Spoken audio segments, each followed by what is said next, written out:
Hi everyone, this is Louisa, the Eat Right Chef. Welcome to my series on the myths surrounding healthy eating. This is episode 4. In the last episode, I talked about the myth that cooking healthy dishes is extremely difficult and time-consuming. And in this episode, I'm going to share with you some hacks that you can use in your kitchen in order to save time. So I'm going to refer to my notes here because I don't want to miss any of them. The first one is that you don't need to include everything as appears in a traditional meal.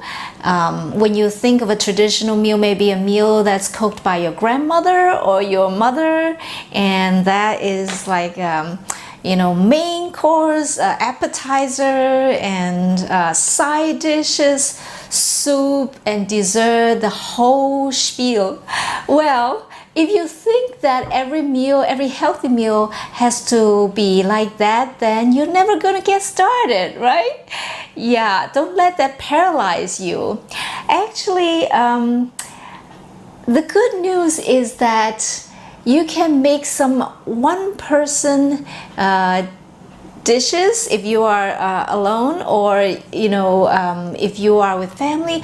There are certain dishes that you don't absolutely have to have for every single meal, especially for those of you who are type O like me and type B.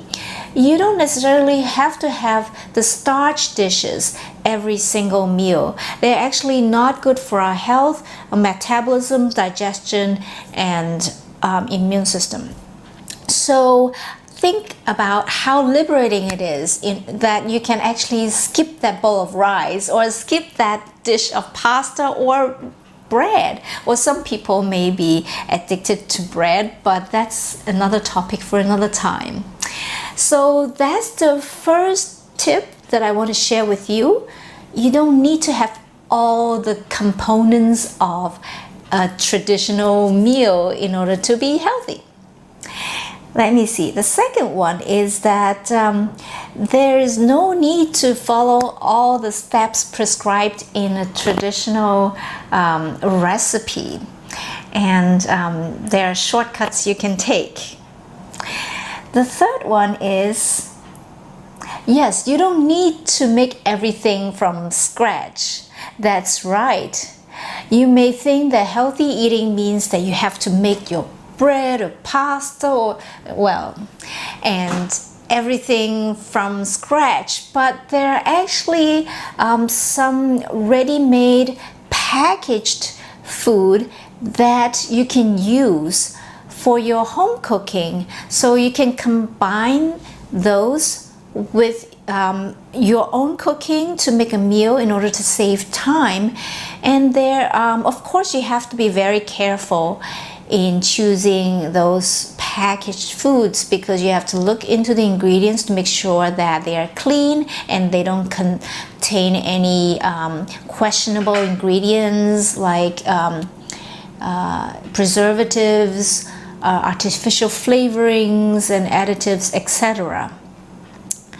Okay, the next one is, right, a lot of dishes can actually be prepared ahead of time so that you can, for example, chop up a lot of vegetables and store them, and then when it's time for you to cook, you can just take it out.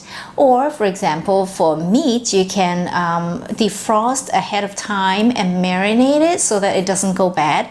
And when the time comes when you're super hungry, you want to cook, you can just take it out from the fridge and cook it. So this has been my way of doing things to fit into my busy schedule, and it works beautifully.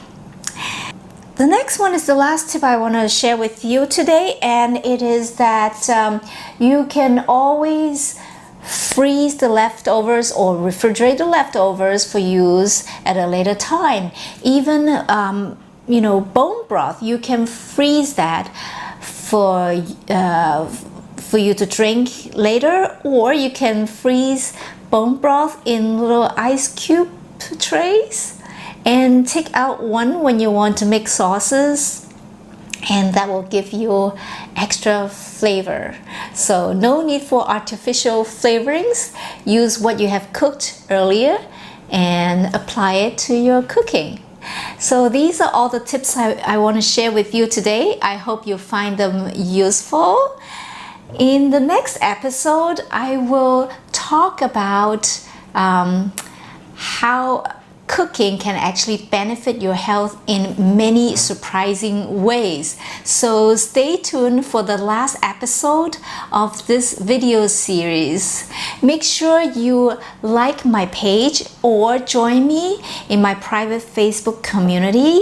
The link is below this video, and I will see you next time. Bye.